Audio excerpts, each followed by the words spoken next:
আসসালামু আলাইকুম আমার প্রিয় বন্ধুরা আজকের ভিডিওতে আমরা মানুষের তারিখে অতিবাহিত হয়ে যাওয়া কিছু এমন মানুষের সম্বন্ধে জানব যাদের মধ্যে কিছুটা নিজের বুদ্ধির অহংকার, তার মধ্যে কিছু ধন দৌলতের অহংকার, আর কিছু তো এদের মধ্যে নিজের সৈন্যবাহিনীর অহংকারে এমন অহংকারী হয়ে গিয়েছিল যে এরা এদের নিজের সৃষ্টিকর্তাকে মানে আল্লাহ তাআলাকে চ্যালেঞ্জ জানিয়েছিল।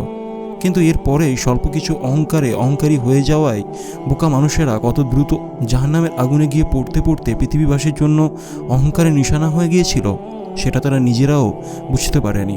নাম্বার 1, ট্যানক্রেডো ন্যাপস। এই মানুষটি ব্রাজিলের ইলেক্টেড প্রাইম মিনিস্টার ছিল যে আল্লাহ তাআলা এবং তার অস্তিত্বের ওপর মোটেই বিশ্বাস করত না। ব্রাজিলের শহর রিও ডিও জেনেরোতে ভরা মজলিসে এই মানুষটি সিগারেটের ধোঁয়া আকাশের দিকে উড়িয়ে বলতে লাগলো, গড, দ্যাটস ফর ইউ। হে ঈশ্বর, এটা তোমার জন্য। আপনাদের জানিয়ে রাখি, অদ্ভুতভাবেই এই মানুষটির মৃত্যু লাং ক্যান্সারের কারণেই হয়েছিল। ইলেকশনের প্রথমে এই ট্যানক্রেডো আরও দাবি করেছিল যে সে অনেক বেশি মার্জিনে ভোটে জিতে যাবে এবং দেশের প্রাইম মিনিস্টার হয়ে যাবে, আর এই কাজটি করা থেকে তাকে স্বয়ং আল্লাহ তাআলাও থামাতে পারবে না। যদিও এরপর ট্যানক্রেডো ইলেকশনে জিতে তো গিয়েছিল, কিন্তু যখন প্রধানমন্ত্রীর দায়িত্ব হাতে তুলে নেবে তার এক রাত্রি আগেই এই ব্যক্তিটি ভীষণভাবে অসুস্থ হয়ে যায়, আর তারপর প্রায় 38 দিন পর্যন্ত কন্টিনিউ অসুস্থ থাকার কারণে জাহান্নামের দিকে রওনা হয়ে যায়। যে মানুষটি বলেছিল তাকে প্রধানমন্ত্রী হওয়া থেকে স্বয়ং আল্লাহ তাআলাও থামাতে পারবে না, সেই মানুষটি প্রধানমন্ত্রী হয়ে গিয়েছিল, কিন্তু তার অহংকার এতটাই বেড়ে গিয়েছিল যে এই প্রধানমন্ত্রীর সিংহাসনে 1 ঘন্টার জন্যও বসতে পারেনি। 1 ঘন্টা তো দূর, 1 সেকেন্ডের জন্যও বসতে পারেনি। Number 2, Stephen Hawking. আপনাদের জানিয়ে রাখি যে স্টিফেন হকিংয়ের নাম এই পৃথিবীর সর্বশ্রেষ্ঠ জিনিয়াস এবং বৈজ্ঞানিক এবং রিসার্চারদের তালিকায় যুক্ত করা হয়, যিনি এককতা, ব্ল্যাক হোল এবং এই বিশ্বজগতের সম্বন্ধে বিভিন্ন তথ্য দিয়েছিলেন, আরও বিভিন্ন জিনিসের ওপর নিজের ধারণা উপস্থাপন করেছিলেন। যদিও এই মানুষটি অনেক বুদ্ধিমান ছিল, তবুও যখন ঈশ্বর সম্বন্ধে তাকে জিজ্ঞেস করা হতো সেই সময় এর উত্তরে অনেকটা অহংকারের ভর্তি থাকতো।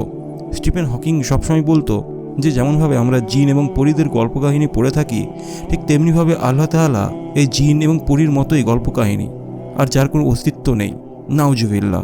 স্টিফেন হকিংয়ের কিতাবে আল্লাহর অস্তিত্বকে সম্পূর্ণভাবে এড়িয়ে যেত।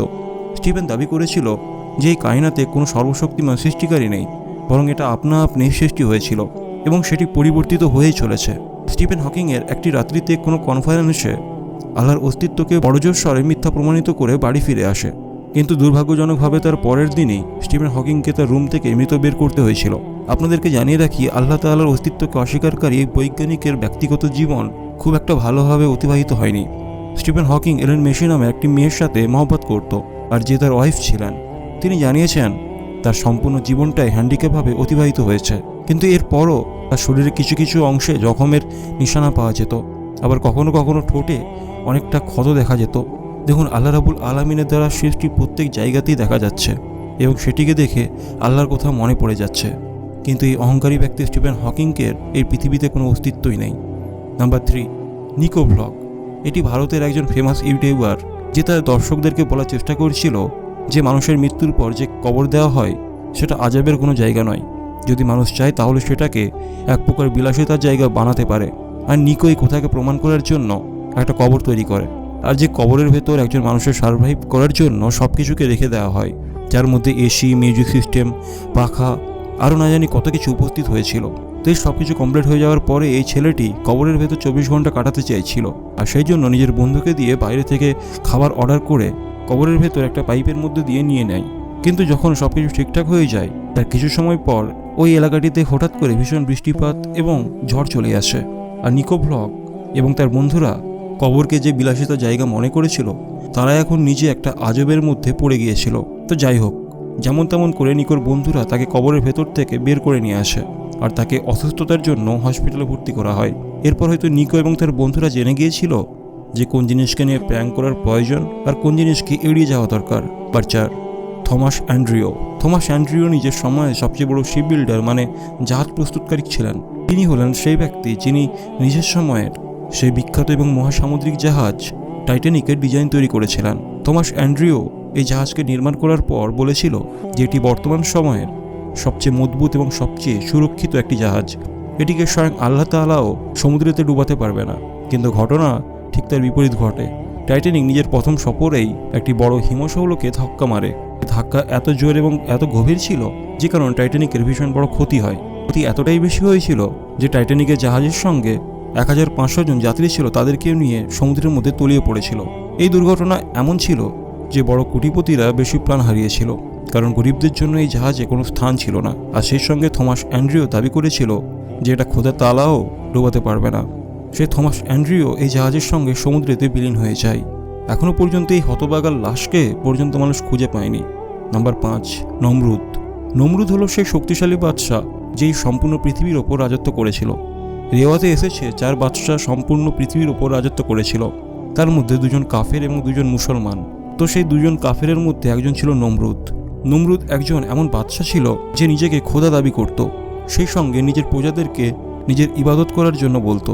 যখন হজরত ইব্রাহিম আলাইহিস সালাম নমরুদকে ঈমান নিয়ে আসার জন্য দাওয়াত দেয়, তখন অহংকারী ভরা মন নিয়ে নমরুদ বলেছিল, হে ইব্রাহিম, তুমি তোমার আল্লাহকে বলো আমার সঙ্গে মোকাবিলা করার জন্য, সে যেন তার কোনো বড় ফৌজ পাঠিয়ে দেয়, কোনো পয়গম্বরের প্রয়োজন নেই।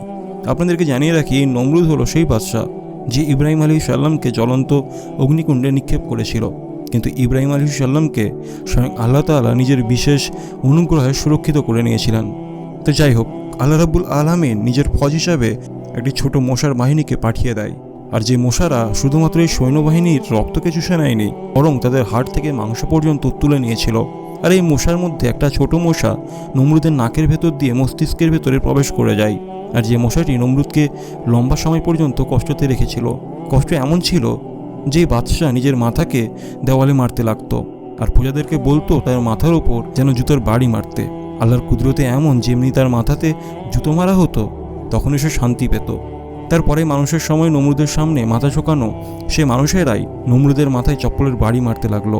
আর কয়েক বছর পর্যন্ত এই কষ্ট প্রতিনত থাকার পর এমন অবস্থাতেই এই বাদশাহ নমরুদের মৃত্যু হয়। নাম্বার 6, আবরাহা। 570 খ্রিস্টাব্দে ইয়ামান দেশে একজন শক্তিশালী এবং অহংকারী বাদশাহ আবরাহার শাসন ছিল। আবরাহা খ্রিস্ট ধর্মে বিশ্বাসী, এমনকি ইয়ামান শহরের সানাতে একটা খুব সুন্দর ইবাদতখানা তৈরি করেছিল সে। কিন্তু আবরাহার দ্বারা বানানো এই ইমারত সেই সম্মানটা পায়নি যেটা আরবের শহর মক্কাতে অবস্থিত কাবা পেয়েছিল। এমনি অহংকারে ডুবে থাকা এই বাদশাহ নিজের একটা হাতির সৈন্যবাহিনী নিয়ে মক্কার ওপর আক্রমণ করতে আসে। আবরাহার লস্করে ঘোড়ার সঙ্গে সঙ্গে হাতিও যুক্ত ছিল, আর যা আরববাসীর জন্য এটা অনেক ভয়ানক জিনিস ছিল। আপনাদেরকে জানিয়ে রাখি যে সে সময়কার আরব বিভিন্ন কাবিলাতে বিভক্ত ছিল, আর কোনো কাবিলা এমন ছিল না যে আবরাহার মোকাবিলা করতে পারত। তো সেই জন্য আল্লাহ রাব্বুল আলামিন নিজেই নিজের ঘরকে হেফাজত করার জন্য আসমান থেকে আবাবিলের একটা ফৌজ পাঠিয়ে দেন। এই কায়নাতের রবের কাছ থেকে পাঠানো এই পাখিদের ফৌজ আকাশ থেকে ছোট ছোট পাথর নিক্ষেপ করতে লাগলো এই আবরাহার ফৌজের ওপরে, আর যে কারণে আবরাহার ফৌজ এই জমির মধ্যে ধূলিসাৎ হয়ে পড়ে। আর এই সম্পূর্ণ কাহিনীকে আল্লাহ রাব্বুল আলামিন কুরআনুল করিমের সূরা ফিলের মধ্যে বর্ণনা করে রেখেছেন। নাম্বার 7, ফেরাউন। আপনাদেরকে জানিয়ে রাখি যে ফেরাউন কোনো একটা নির্দিষ্ট বাদশার নাম ছিল না, বরং এটা ছিল তাদের উপাধি। মানে মিশরের সিংহাসনে যে শাসক হতো তাকে ফেরাউন বলা হতো। এমনিতে তো মিশরের তারিখে অহংকারী এবং জালিম ফেরাউন ভর্তি হয়ে আছে, কিন্তু এখানে মুসা আলাইহিস সালামের সময়কার ফেরাউন মিশরের তারিখে সবচেয়ে জালিম ফেরাউন হিসাবে পরিচিত হয়ে আছে। এই ফেরাউন নিজেকে আল্লাহ তাআলা বলে দাবি করেছিল এবং মিশরের জনগণকে তার সামনে মাথা ঝোঁকাতে আদেশ করেছিল। যদিও আল্লাহ রাব্বুল আলামিন হযরত মুসা আলাইহিস সালামকে ফেরাউনকে তার আত্ম অহংকার এবং সত্য রাস্তায় ফিরে আসার জন্য হিদায়াত স্বরূপ পাঠিয়েছিলেন। হযরত মুসা আলাইহিস সালাম এই রব্বে কিয়ামতের উপর ঈমান নিয়ে এসে তার প্রজাদের ওপর যে অত্যাচার করত সেটি থেকে বিরত থাকার আবেদন জানায়, কিন্তু এই ফেরাউন কোনো মতে তার কথা শুনল না, বরং সে বনি ইসরাইল এবং হযরত মুসা আলাইহিস সালামকে হত্যা করার উদ্দেশ্যে একটা বড় ফৌজ ইসরায়েলের দিকে পাঠিয়ে দেয়।